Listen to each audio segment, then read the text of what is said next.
All right, we are live. Hello, everybody. Welcome to the first annual Human Rights Symposium, and welcome to the very first day where we're kicking off with issues headlined by the Racial Equity and Black Lives Matter Subcommittee. To start the day, we are going to engage in a conversation on the criminal justice system in the United States. So 2020 will be forever marked as a year of immense change in the space of American civil rights. As a result of the Black Lives Matter movement, there's now an increased focus on the criminal justice system with the intention of fundamentally changing the prison and police complexes, as well as the entities that enable state-sanctioned abuse. We are joined today by award-winning journalist and academic Jelani Cobb to discuss how to move forward as a society that focuses on restorative justice.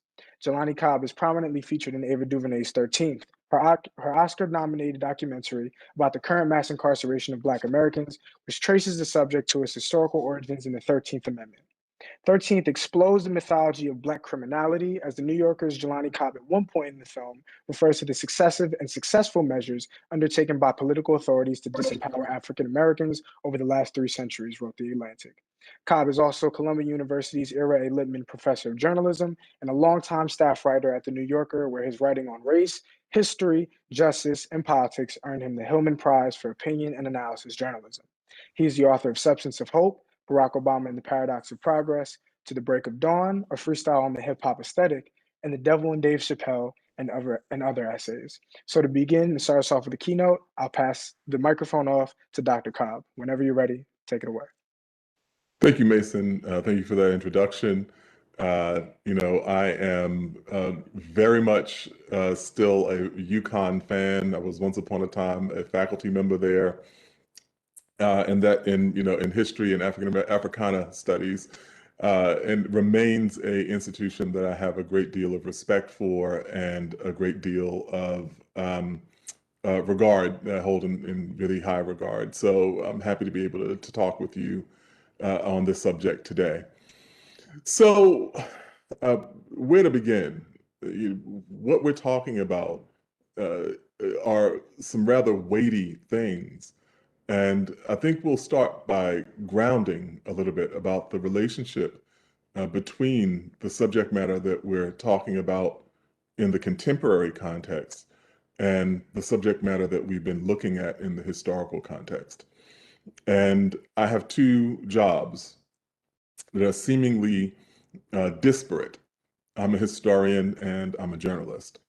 And as a historian, I think obviously a great deal about the past. As a journalist, engaged in the work of chronicling and uncovering the things that are going on in the present. And those 2 professions have come to be mutually informing in my life, which is to say that the history contextualizes the current events, and the journalism shows the ultimate implications of the history that I've been interested in. And when we're looking at the dynamics that came to really a head in 2020 in a way that was staggeringly clear to all of us, particularly the ways that the combinations of the pandemic and what's been called the racial reckoning, what I refer to as the American Spring, that stemmed out of the deaths of Breonna Taylor and George Floyd, in addition to very many more people who have not been named, but those 2 in particular, not to mention the pandemic-inspired recession. And when we looked at those triple threats, all of them, each one of them, fell along the preordained lines of inequality. And so it's like when we see floodplains, or when we see the architecture of design that allows in particular places where they're prone to floods, for the water to be channeled, or flood channels, for the water to be channeled in particular directions, saying that in the event of a calamity, this particular area will remain dry, and this particular area will be inundated in a deluge. We've seen the societal equivalent of that in the past year and continuing into 2021. And so I want to talk today about some historical threads and their contemporary connections. So in 2020, at the outset of that year, we knew a few things: that uh, we were in the midst of an election, that we'd be in an election year, that if anything in the contemporary news media had any indication or any validity, that this was going to be a contentious election year, that we had seen a layering of racial grievances and a resurgence of kind of white reactionary racial politics in the form of the Donald Trump administration.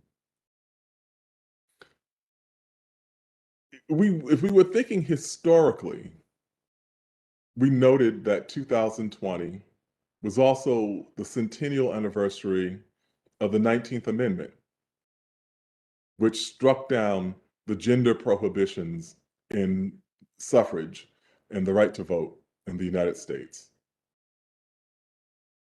Probably less likely, the thing we paid less attention to was the fact that it was the sesquicentennial 150th anniversary of the ratification of the 15th Amendment.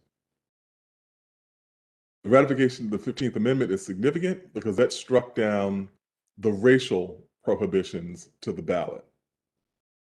And so those two dynamics, which occurred neatly 50 years apart, could be recognized as for their benchmark anniversaries in 2020. 2 years before the ratification of the 15th Amendment, we saw the ratification of the 14th Amendment. Just offhand, constitutional amendments are rare, with the exception of the Bill of Rights, those first 10 amendments to the Constitution. We've never seen the Constitution amended as frequently or as substantially as we saw in those 5 years that followed the American Civil War. In 1865, we saw the 13th Amendment, which prohibited the institution of slavery with that famous asterisk that the film 13th examined. And we'll talk a little bit more about what that asterisk meant.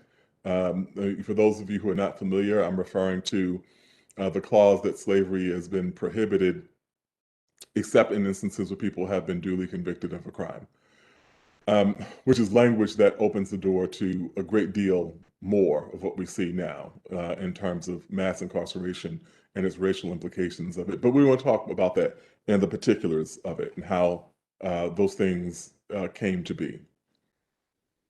3 years after the 13th Amendment, we saw the 14th Amendment, which crucially established equal protection under the law and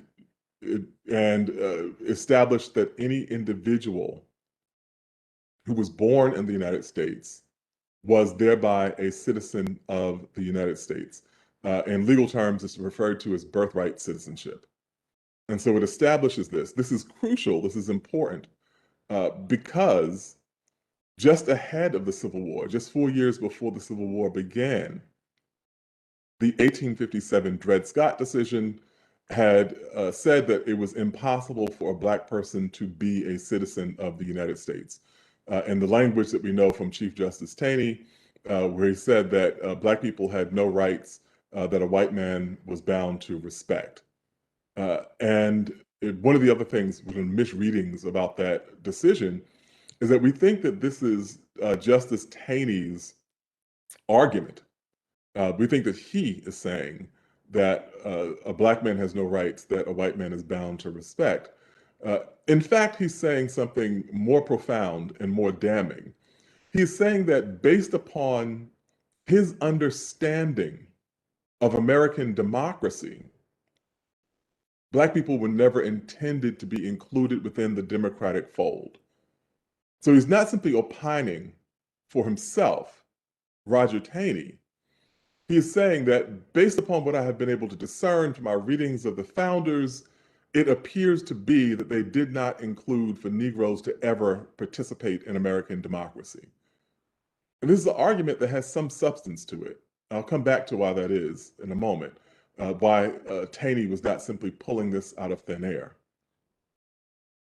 So the 14th Amendment effectively responds to the idea that Black people were not ever meant to be included as citizens, and says that anyone who was born in the United States is in fact a citizen. And this is such a momentous reinterpretation of what American democracy means that the historian Eric Foner, in his book about the implications of those Reconstruction Amendments, 13th, 14th, and 15th, refers to this as the second founding. And for the 14th in particular, rewrites democracy in such a way that it is effectively like founding the country all over again. And then 2 years after that comes the 15th Amendment, which gives Black men the right to vote. When we talk about this, I always hasten to include one particular detail about this. It's written in such a way as to give Black men the right to vote for a very specific reason. When we talked about the Constitution and the implication of the idea that Black people were never meant to be included in the fold of citizenship, part of the evidence of this was the Constitution itself. Of course, we know the famous Fugitive Slave Clause, which holds that any individual who is held to service or held to servitude in one state is obligated to be returned should they escape from that bondage. And they don't ever use the word Negro, they don't ever use the word slavery, but they are effectively saying that no person should be able to escape slavery by going from a slave state to a free state. There is the protection for the transatlantic slave trade, which prohibits the abolition of slavery, of the trafficking of Africans on the seas for 20 years after the ratification of the United States Constitution. And there's the Three-Fifths Compromise, which we're familiar with, which holds that people who are held in bondage for the purposes of taxation and representation shall be counted at 3/5 or 60% of their number. Now, this is a compromise between North and South because the North had a larger population than the South, even at the outset of the country. And if you discounted the enslaved people, that minority status for Southern whites becomes even more pronounced. And so Southern whites were in a bind. They wanted to count the enslaved people as part of their population, knowing that the House of Representatives and the number of elected officials you have in the House is determined by the size of your population. So they wanted to count them for these reasons. But Northerners were wary of this, saying, in case you haven't noticed, we just finished fighting a war on the basis of no taxation without representation. What we're doing to the people who are enslaved is far more onerous than taxation. And yet, they want to count them for the purposes of representation. The gentleman's agreement that comes out of this is the Three-Fifths Compromise, meaning they would count 60% of the slave population. What this translates into is that by the verge of the Civil War, when there are 4 million Black people enslaved in the South, that white Southerners, who are about 5 million people, have an additional 2.5 million bodies counted. So they have 50% more political representation than they should.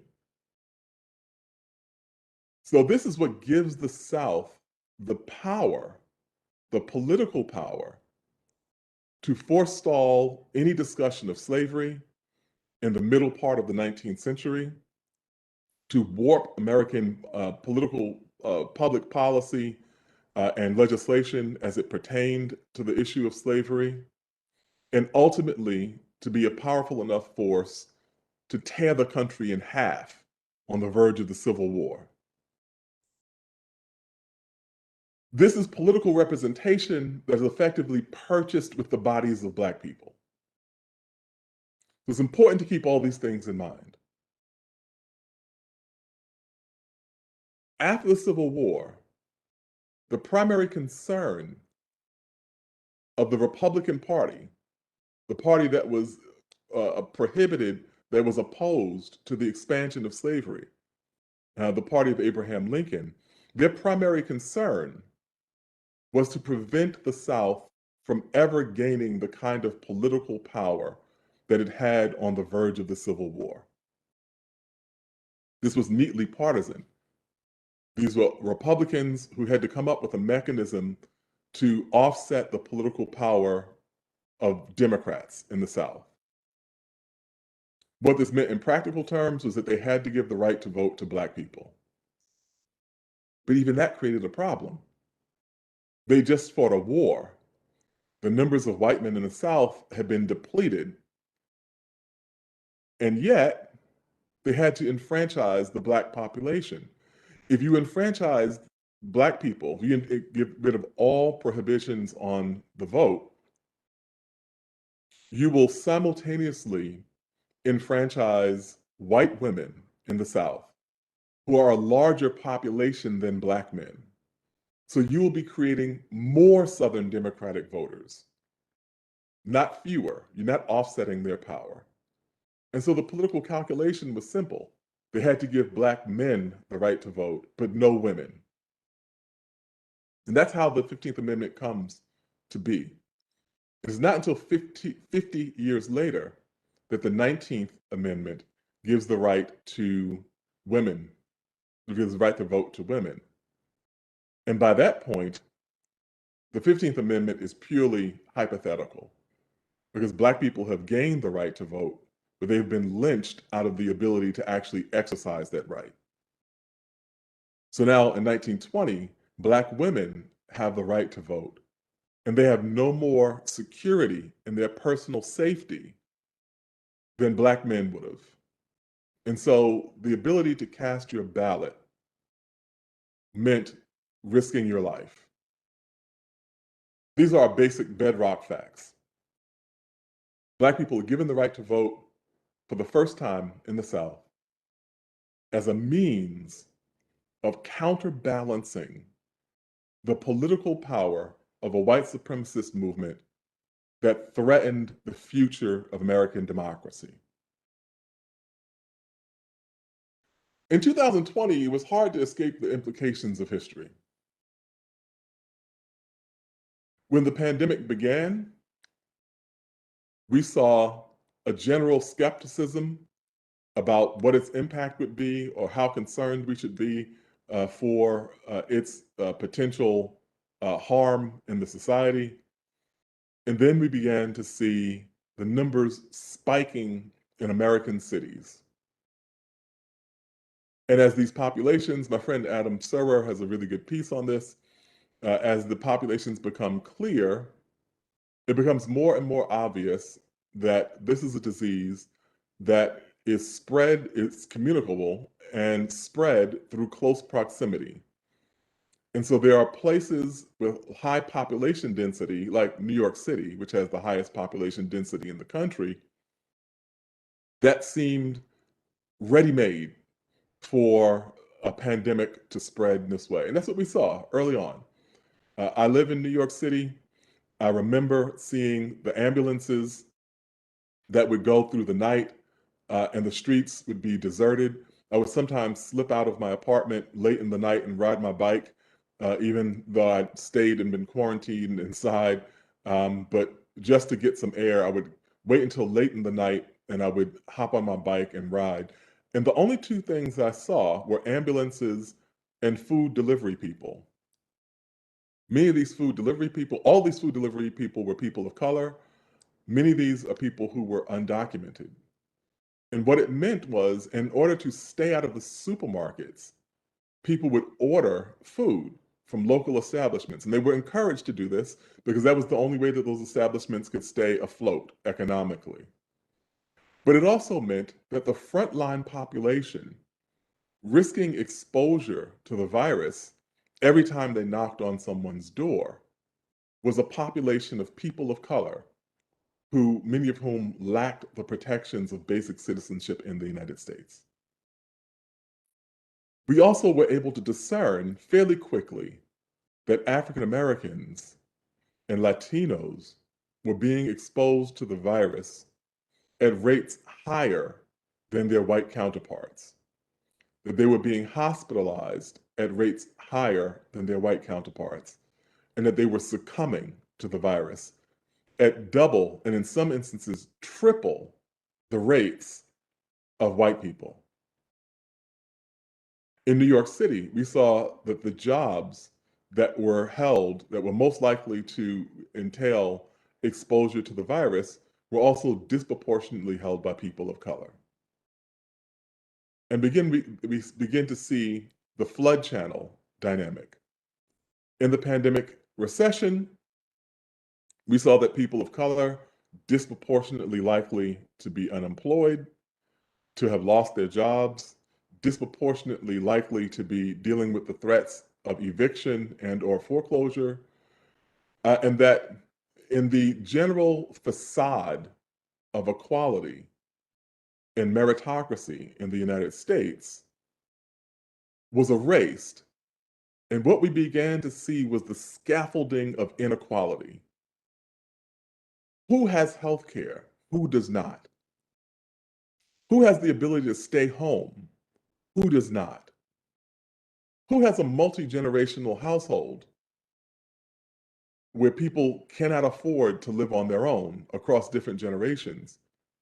And therefore, there are more potential people to be infected by a virus should it make its way into a household.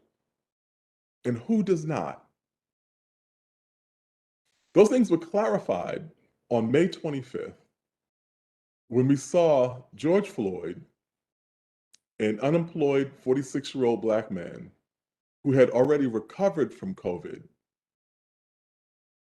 who was placed on the ground in handcuffs. And we witnessed the excruciating 8-minute, 46-second video in which police officer Derek Chauvin kneeled on George Floyd's neck until he was dead. And that was it. That became a rallying cry. 8:46. There were people with face masks that said 8:46. That became the shorthand for the cruelty that was unleashed on George Floyd. It wasn't until the first day of his trial that we came to understand that the entire act was actually even longer than that it had gone on for 9 minutes and 29 seconds. Even longer than we knew, 44 seconds longer than the already horrific scene that we had witnessed via video.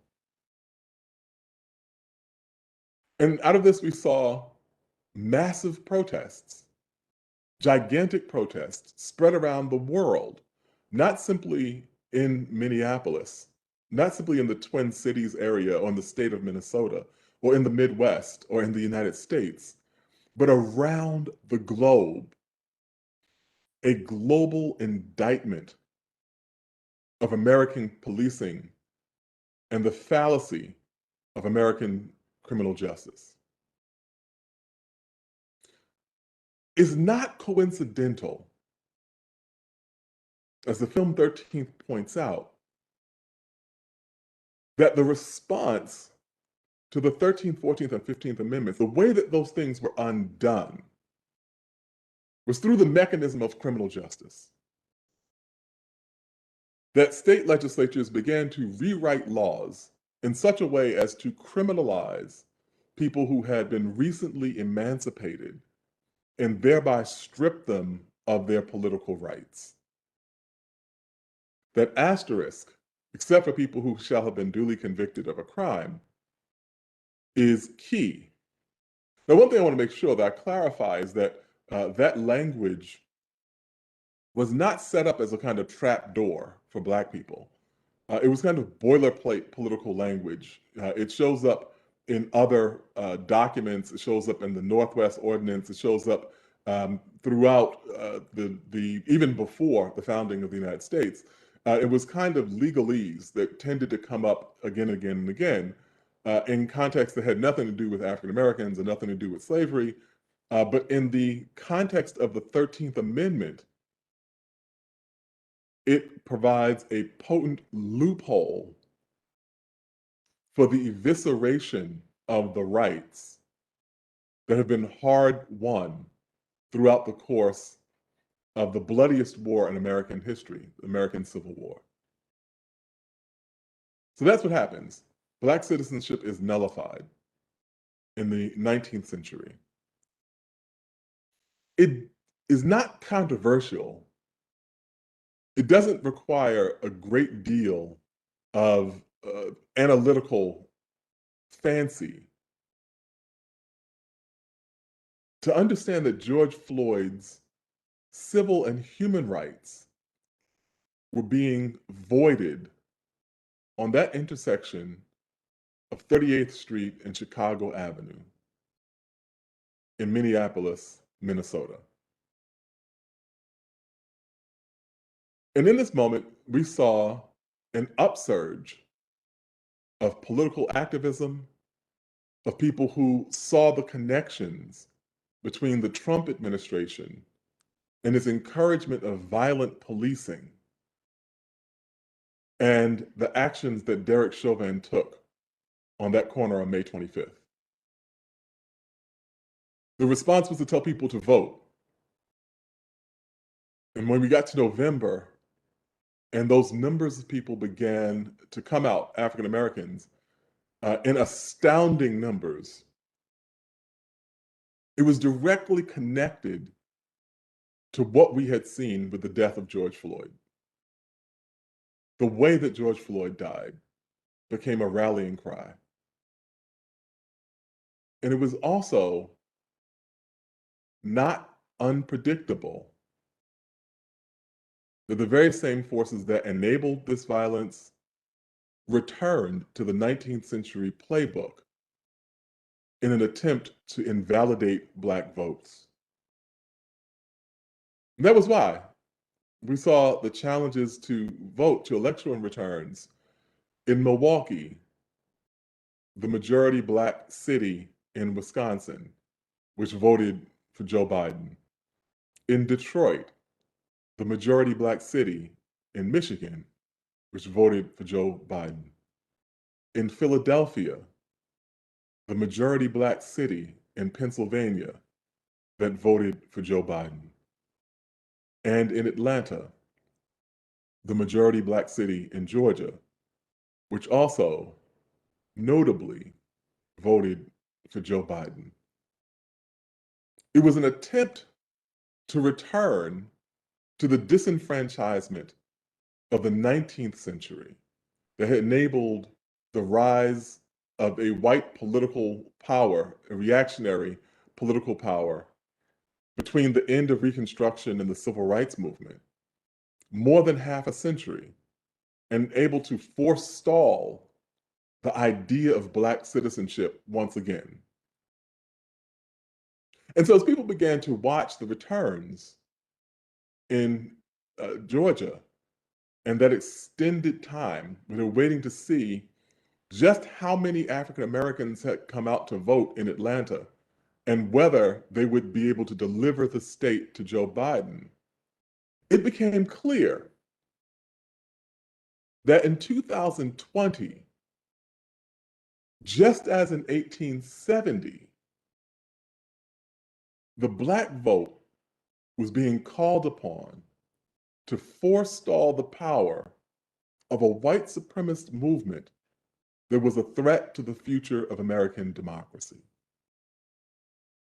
The same dynamic, 150 years apart.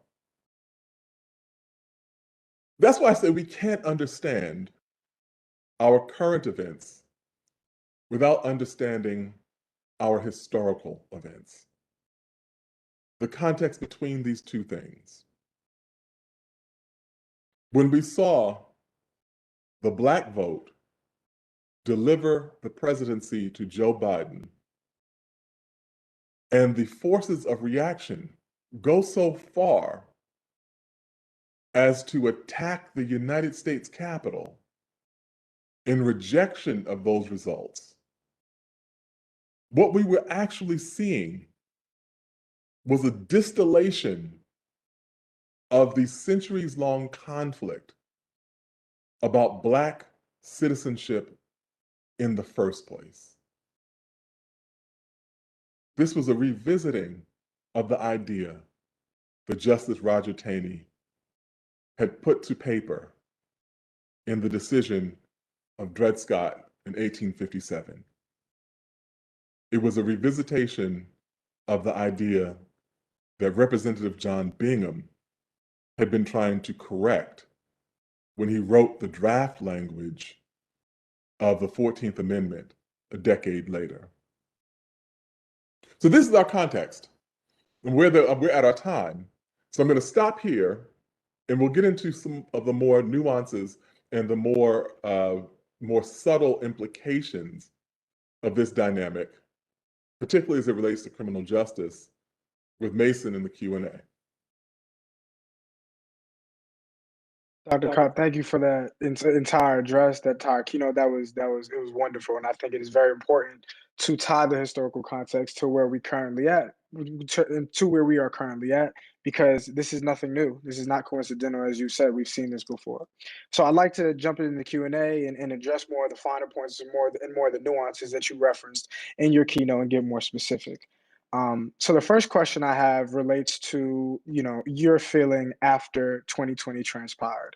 Because one thing that I think a lot of people have been talking about, myself included, is that, to your point, we continue to revisit these instances time and time again. This historical aggression against Black citizenship continues to appear, especially in institutions that were created without the concept of Black citizenship in mind. So my question to you is, has this past year changed your idea about the criminal justice system? And has it changed it in terms of reform and change through the system, or in a complete and utter dissolution of it and a creation of a new one? When you say the system, you mean the criminal justice system? Yes, sir. So here's where these things stand. I'm in Minneapolis. Well, I've been in Minneapolis. I was in Minneapolis for 8 days.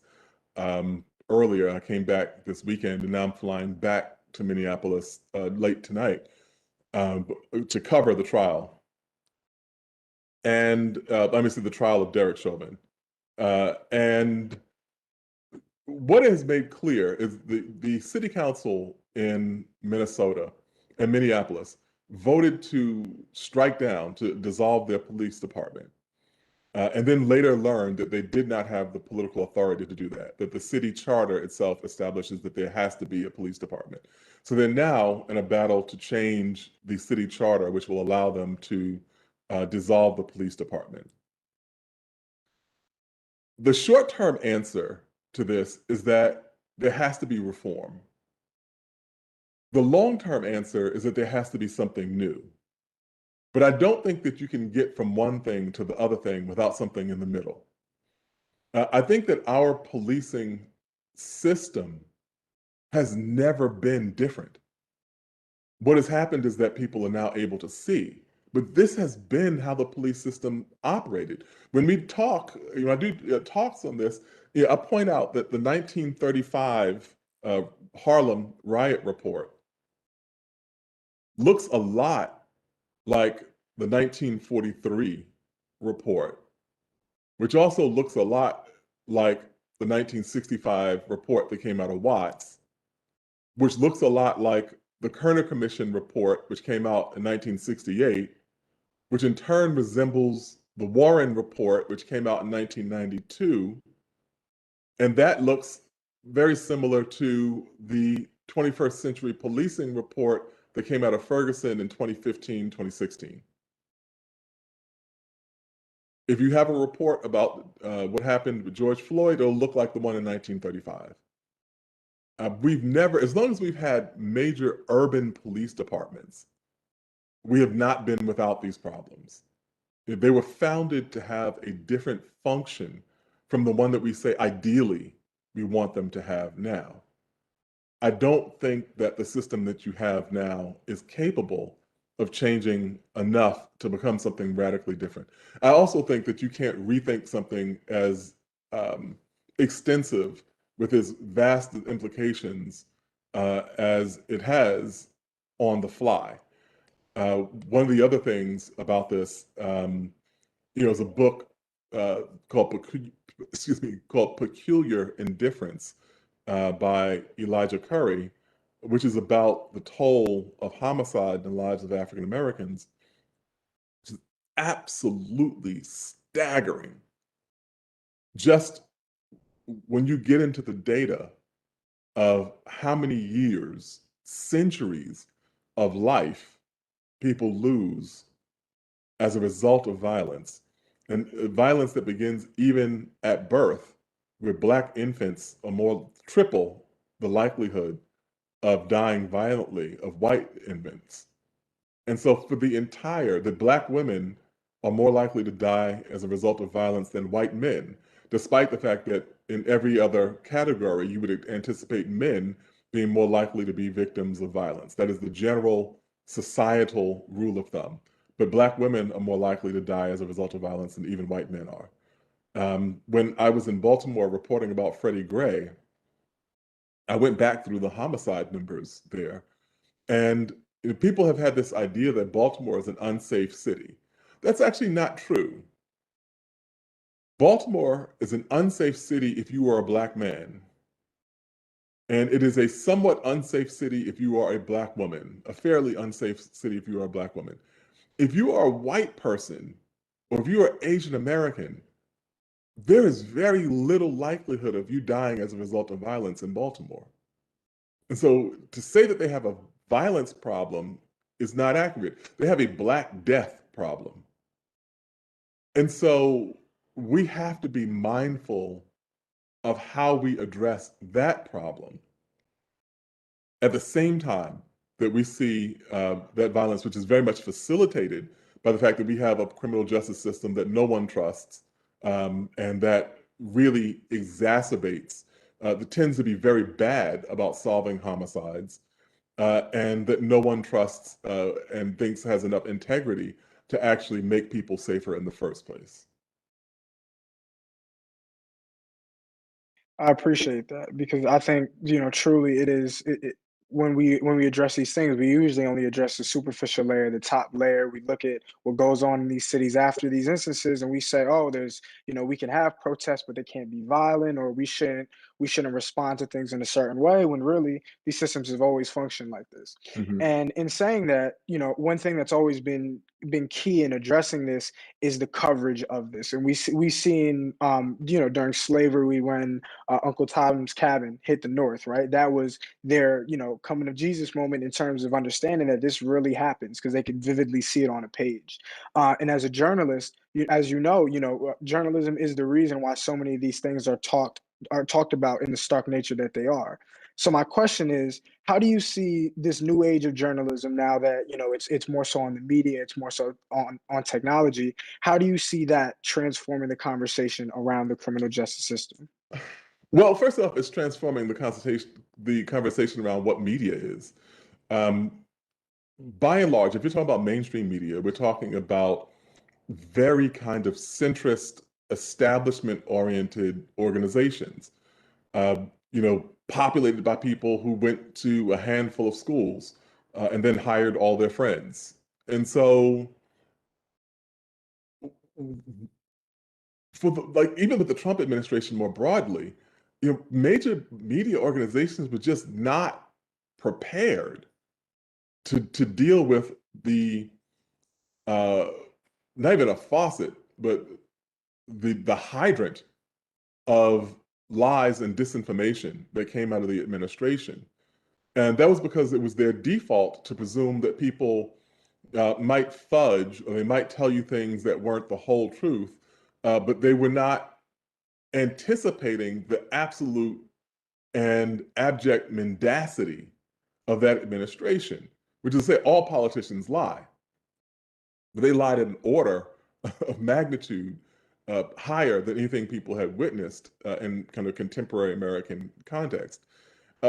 When you look at things like George Floyd, there's no reason for media to be shocked unless, I mean, the media, as in the reporters, the producers, the executives themselves. There's no reason for those people to be shocked by that video. It's actually inexcusable that media were shocked by that video. Because if they had been reporting on what was actually happening in the criminal justice system, they would have been aware that something like this could happen.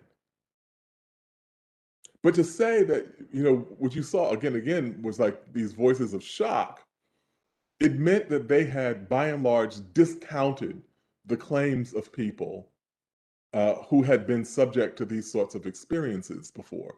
Even kind of other inconvenient data about the number of police officers who lose their licenses in places that require a license, the number of police officers who lose their licenses because of sexual assaults that they've committed against other people, against people whom they were presumably there to protect. And so there were about 1,200 of those cases, I think, in a 5-year span, which is a Washington Post story looked at. And so, well, the amount of domestic violence that is happening in the personal relationships of many of these officers. And I'm aware that when you bring these things up, people say, oh, you hate the police and so on, but we're talking about facts.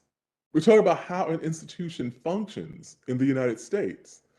And presumably in a country that is, from its birthright, very skeptical of centralized power and very leery of putting too much authority in the hands of government, to have this huge and bizarre exception when it comes to the only part of government that actually has the right to kill people. And so people are like, oh, we don't want government to have the right to taxation. The government should have limited ability to tax. Well, is it radical to say the government should have limited ability to kill?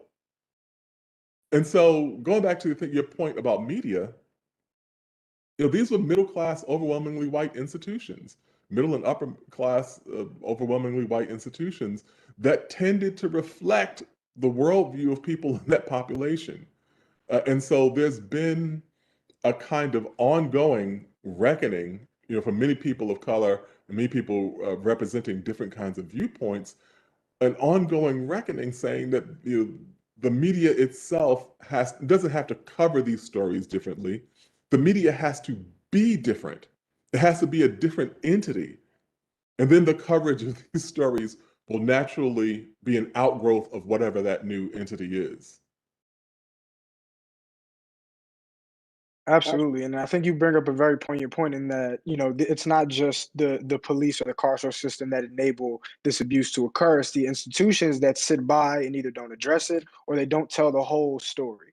And that's a very important point to bring up because many people only look at those particular institutions as the reason why Black death or the lack of acknowledgement of Black citizenship is a problem when really it's so many institutions that enable it. So my next question is, how do we as citizens hold other institutions accountable that enable this abuse, such as schools, hospitals, media outlets, all these things that tie directly into the system that don't ever get the same attention that these other institutions do? How do we hold them accountable? It's interesting because I talked to Raz Baraka, the mayor of Newark, New Jersey, about this. We were talking about George Floyd, and he said the police have the values that every other institution in America has. They just have guns. And he said, I have more women who die each year as a result of maternity-related inequalities in our hospital than I have who die at the hands of the police.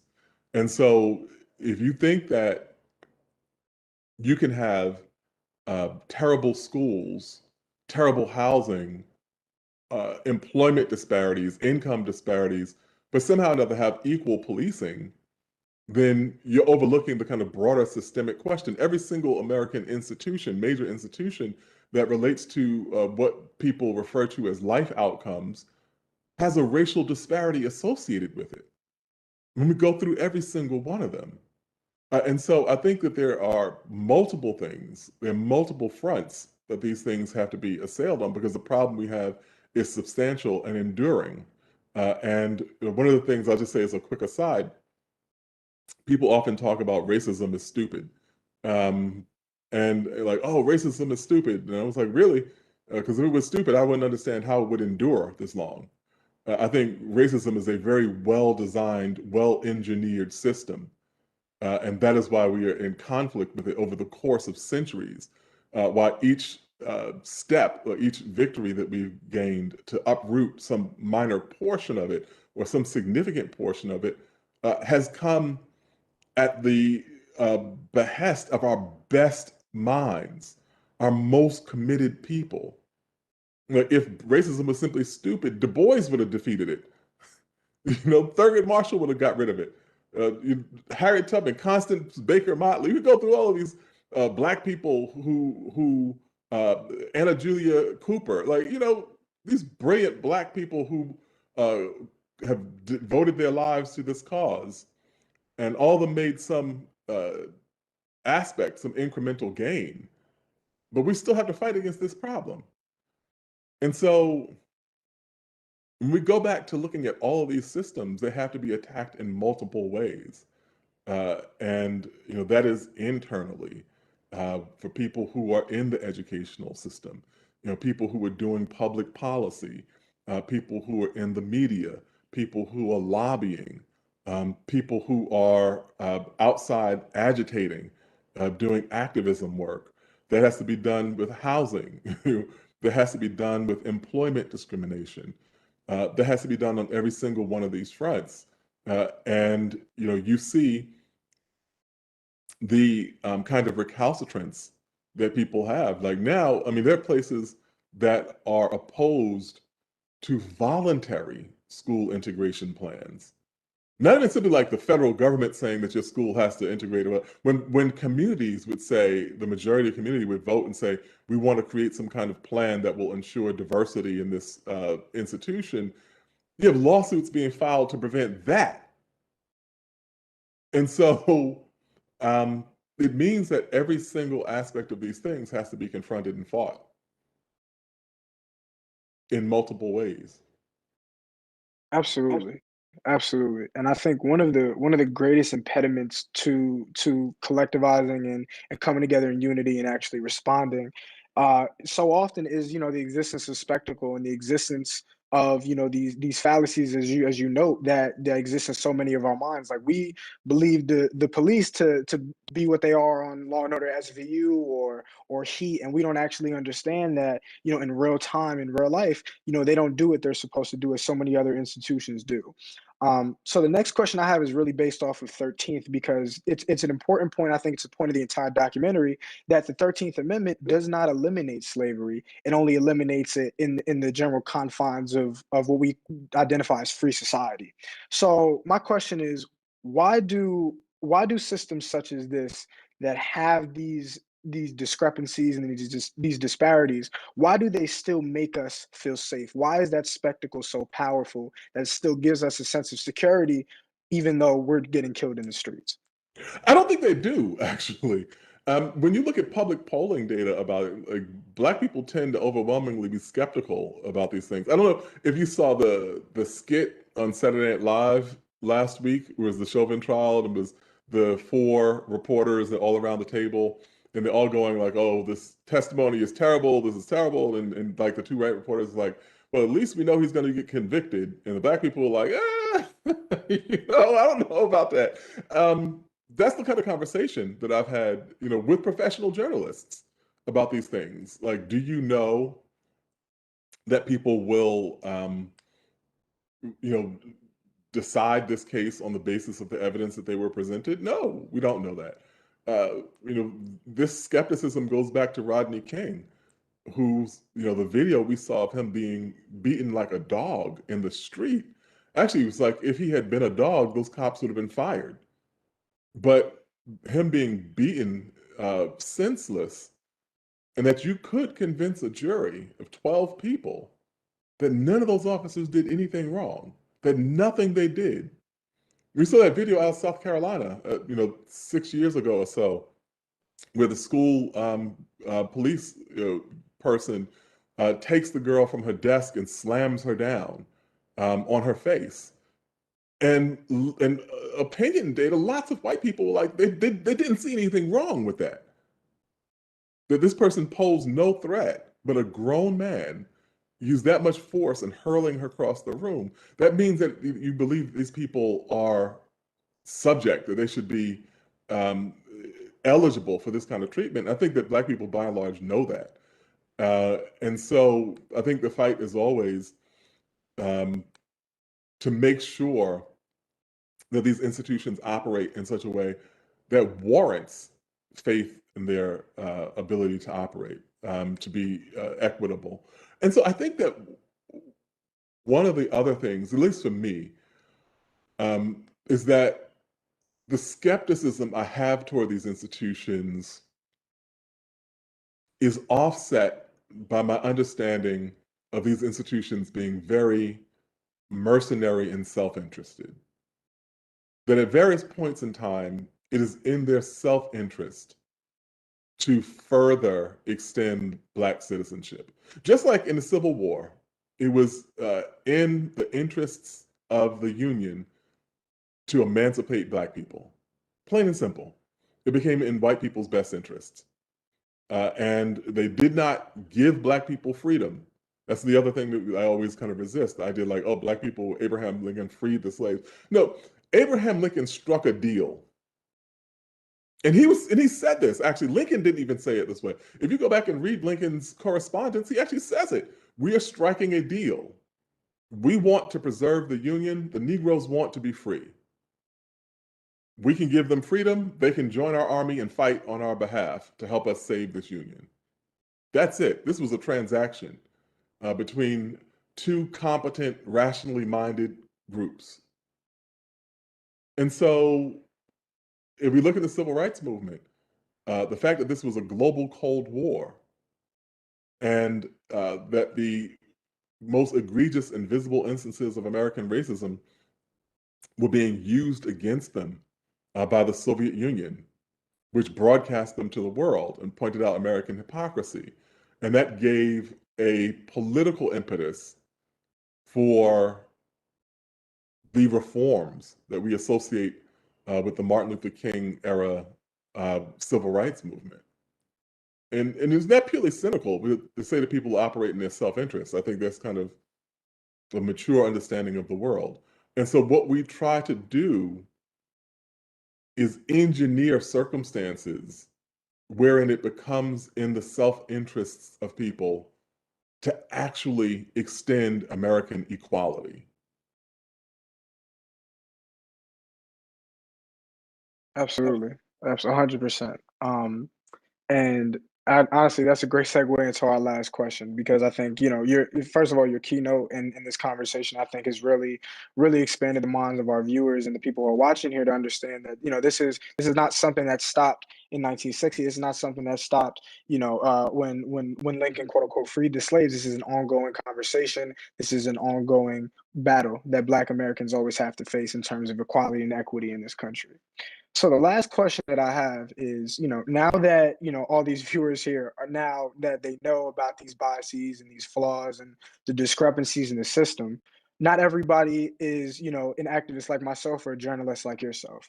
So how do ordinary citizens on a day-to-day basis go about holding the institutions that they're a part of accountable and ensuring a more fair and equitable society for all as an ordinary citizen? Mm-hmm. Yeah, I can't specify how you do that. I think whenever always get that question, and I always say that everyone knows best how they can do that. What are the institutions that you interact with? What are the causes that you give money to? What are the things that are involved in your workplace?